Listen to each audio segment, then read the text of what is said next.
This book is called Beat Depression by David Hinds from 2001.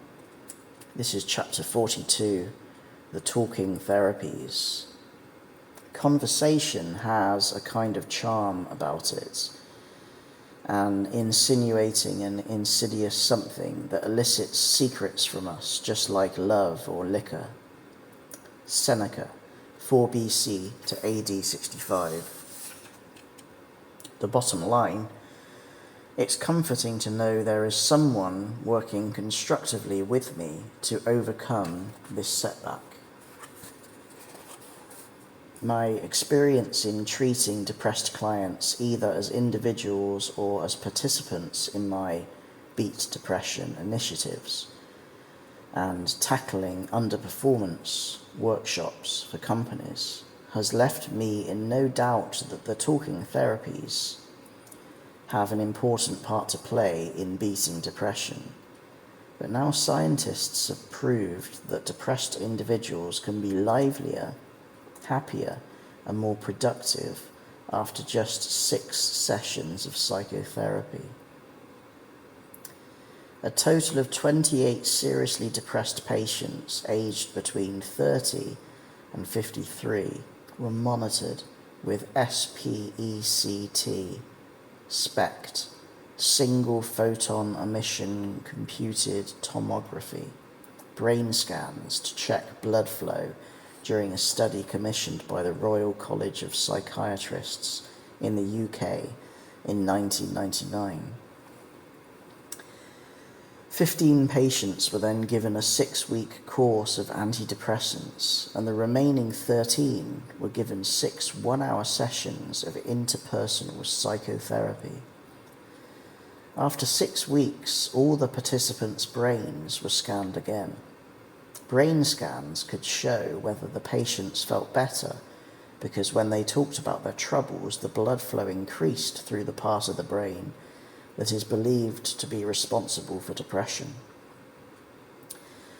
The scans on the group of 15 people undergoing treatment with antidepressants showed a marked increase in blood flow to specific areas of the brain during the trial period. The scans on the group of the 13 receiving psychotherapy also showed a dramatic increase in blood flow to specific areas of the brain.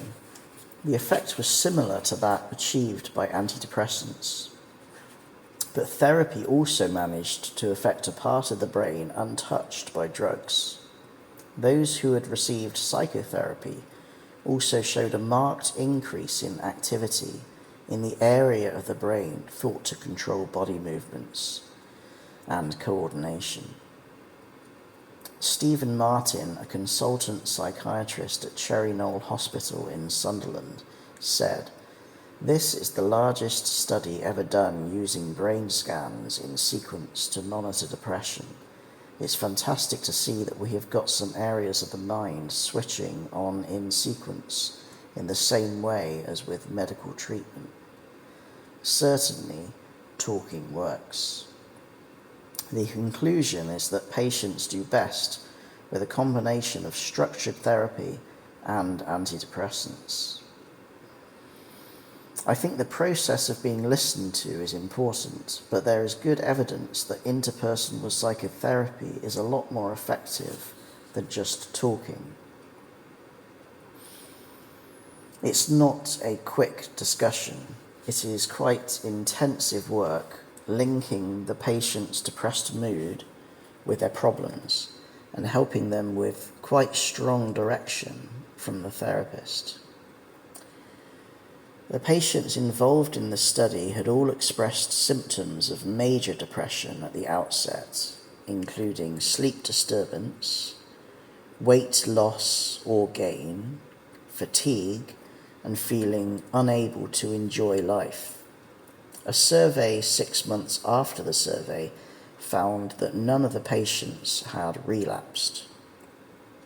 Every depressed person needs someone to talk to. Actually finding such a person, someone who really understands, is incredibly comforting and empowering.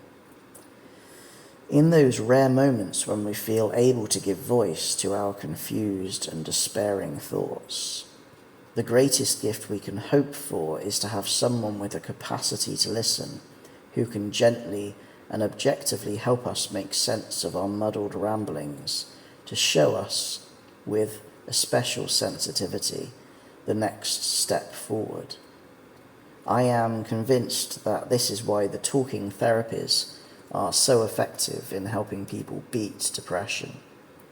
Further information about Beat Depression clubs or tackling underperformance workshops for companies can be obtained by writing to the address given in the sources section at the end of this book.